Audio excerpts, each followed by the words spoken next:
Hello guys, എനിക്കിപ്പോൾ അടുത്തുണ്ടായ ഒരു story share ചെയ്യാൻ വന്നതാണ്.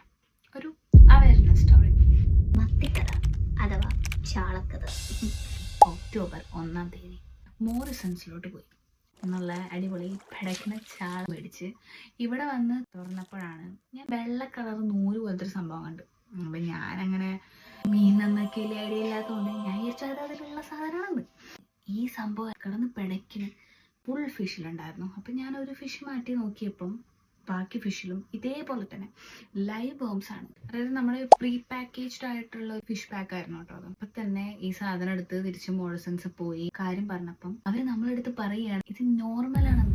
നമ്മൾ വാദിച്ചു പറ്റില്ല അങ്ങനെ ഇങ്ങനെന്നൊക്കെ പറഞ്ഞ് എന്താണെങ്കിലും അവർ റീഫണ്ട് ചെയ്യാം, അവർ അത് കവറപ്പ് ചെയ്യാൻ വേണ്ടിയിട്ട് നമുക്ക് എക്സ്ട്രാ വേറെ ഫിഷസ് വേറെ നല്ല ഫിഷസ് തരാന്നൊക്കെ പറഞ്ഞ് അപ്പം നമ്മൾ പറഞ്ഞു നമുക്ക് ജസ്റ്റ് ഒരു റീഫണ്ട് എന്നല്ലാണ്ട് നമുക്ക് ഈ ഇഷ്യൂ ലോഗ് ചെയ്യണം എന്ന് പറഞ്ഞു. കാരണം അവർക്ക് തന്നെ അവരുടെ ഫുഡ് ആൻഡ് സേഫ്റ്റി ഇഷ്യൂ ആയിട്ട് ലോഗ് ചെയ്യാൻ പറ്റും. ഇതിന്റെ പ്രശ്നം എന്താണെന്ന് വെച്ചാൽ നമ്മളിത് വിചാരിക്കുന്നില്ലടോ. ഫുഡ് ആൻഡ് സേഫ്റ്റി എന്ന് പറഞ്ഞാൽ വളരെ ഇമ്പോർട്ടൻ്റ് ആണ്. നിങ്ങൾ എല്ലാവരും ശ്രദ്ധിക്കുക. മോറിസൺസ് ഉള്ള കാര്യമല്ല ഞാൻ പറഞ്ഞത്, നമ്മളെല്ലാവരെയും അങ്ങനെ ട്രസ്റ്റ് ചെയ്യരുത്. അത് ഏത് സ്ഥലമാണെങ്കിലും നിങ്ങൾ ഒന്ന് ചെക്ക് ചെയ്യുക ഈ ഫിഷ് ഓക്കെ ആണോ അല്ല എന്നുള്ളത്. കാരണം നമ്മുടെ ഹെൽത്താണ്, നമ്മുടെ സേഫ്റ്റിയാണ്. അപ്പോൾ എല്ലാവരും നോക്കുക. അത്രേ ഉള്ളൂ. Bye bye, take care.